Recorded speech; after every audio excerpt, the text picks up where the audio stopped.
This is the second video of 8th chapter, Void Agreements.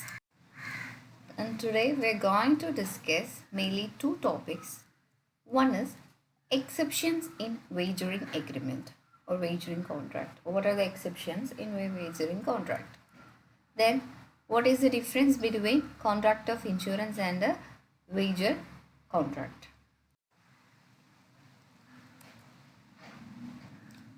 Exceptions in a wagering contract.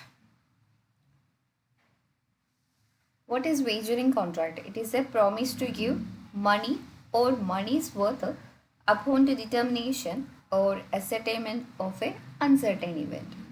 Simply we can say it is a contract in which reciprocal promises are made to give money or something of value upon the result of a future uncertain event with regard to which the parties hold opposite views.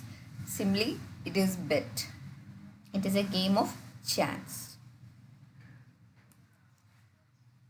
So these are the exceptions. Very first one, following agreements or transactions are not wager or wager agreement. One is commercial transaction. The second one is speculative transactions. Third one is horse racing. Fourth one, lotteries. Fifth one, prize competitions. Sixth one, athletic competition. And the last one, contract of insurance. So these are the exceptions in a wagering contract. We will discuss it in detail. What is commercial transaction? Agreement for sale and purchase of any commodity is not a wagering agreement. It is a valid contract. Commercial transaction means it is a sale and purchase of any commodity. Agreement for sale and purchase of commodity is not a wagering agreement. It's a valid contract. But any transaction in any commodity is done with the sole intention of paying or getting difference in price, then that agreement is considered as wagering and hence it is void. If the intention of the transaction is making paying or getting difference in price, then it is considered as wager contract. Otherwise it is commercial transaction and it is valid. Second one is speculative transactions. Generally, speculative transactions are valid unless it is proved that there is no intention to parties to call for or give delivery of shares or goods. If there is no such a genuine intention and parties only want the gamble on the rise or fall of the market by paying or receiving the difference in price only, then that transactions would be wagering agreement and therefore it is void. So speculative transactions are generally valid if unless if they have a intention to call for or give delivery of shares or goods by making price difference. So commercial transactions and speculative transactions are generally valid, but if the sole intention of this transaction is paying or getting difference in price, then that agreement is wagering, hence void. The third one is horse racing. Under the exception clause of section 30 of the Contract Act, subscription or contribution made for a prize or a sum of money to be awarded to the winner of a horse race is not unlawful if the value of such prize money is rupees 500 or more. It says that horse racing is not a wagering contract if it is not unlawful if the value of such prize or money is rupees 500 or more. Then next one, lotteries. A lottery is a game either of gain or loss of the absolute right to a prize. It is a wagering agreement. According to IPC 1860, any person who keeps any office or place for the purpose of drawing any lottery, not being a state lottery authorized by the state government, shall be punished with the imprisonment for a term extending up to 6 months or fine with both. It says that as we know, lottery is a game of it is a game of either of gain or loss. It is a wagering agreement, and any person who keeps an office or place for such purpose, and if they are drawing any lottery which is not authorized by state government, will be punished.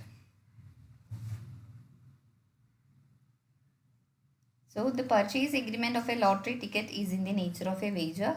It is not illegal, hence collateral transaction to such agreements are valid. Then price competition.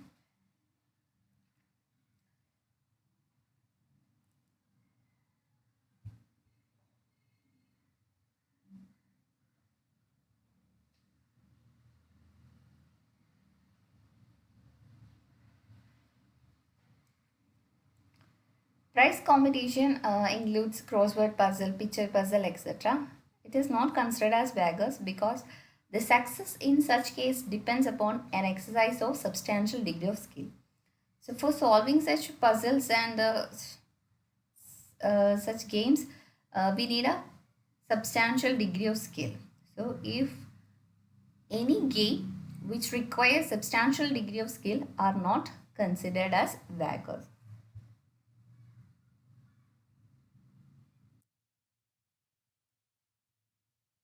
Competition also coming under the game of skill, hence it is not wager. The last one, contract of insurance.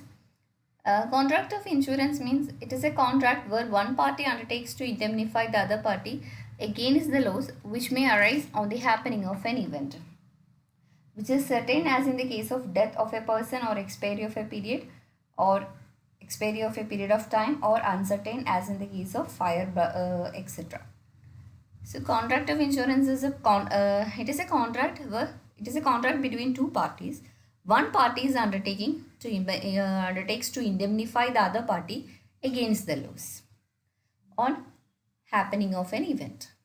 So a contract of insurance is not a wagering contract. Even though it depends upon the performance of an uncertain event, it is not a wagering agreement. The last topic is difference between wagering agreement and contract of insurance. Contract of insurance is a contract of indemnify. We are indemnify one party against the loss. While wagering contract, it's not a contract of indemnity.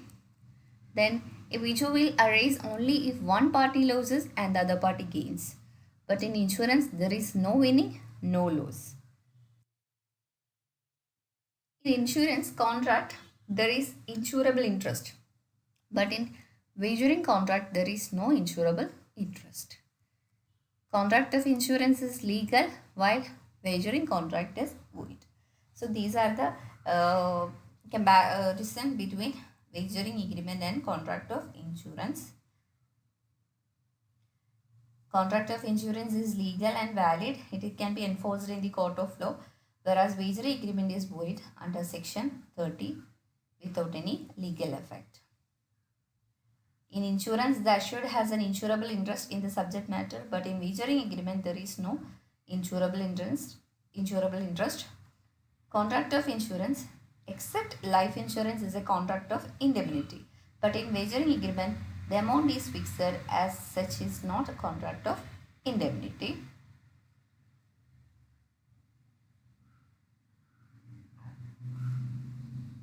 In a wagering contract, there is one party loses and other party gains, while in insurance there is no winning and no losing. Okay, with this chapter is over.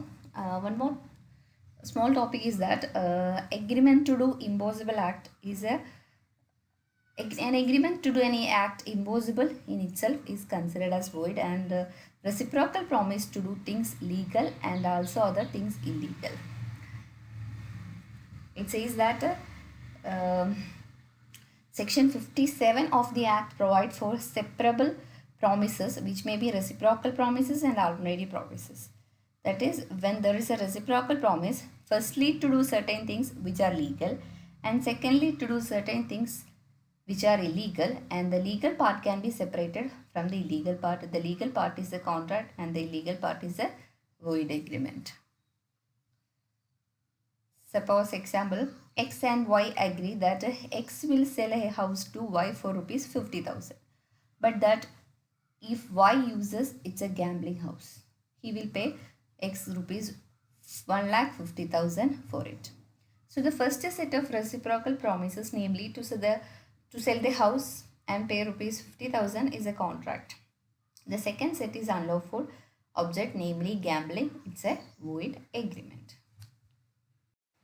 So this is reciprocal promises to do things legal and also other things illegal. I'm just repeating. According to section 57, where there is a reciprocal promise, firstly to do certain things which are legal, and secondly to do certain other things which are illegal, and the legal part can be separated from the illegal part, and the legal part is a contract and the illegal part is void agreement. If a reciprocal promise is there, then the legal part is considered as a contract and the legal part is considered as void agreement.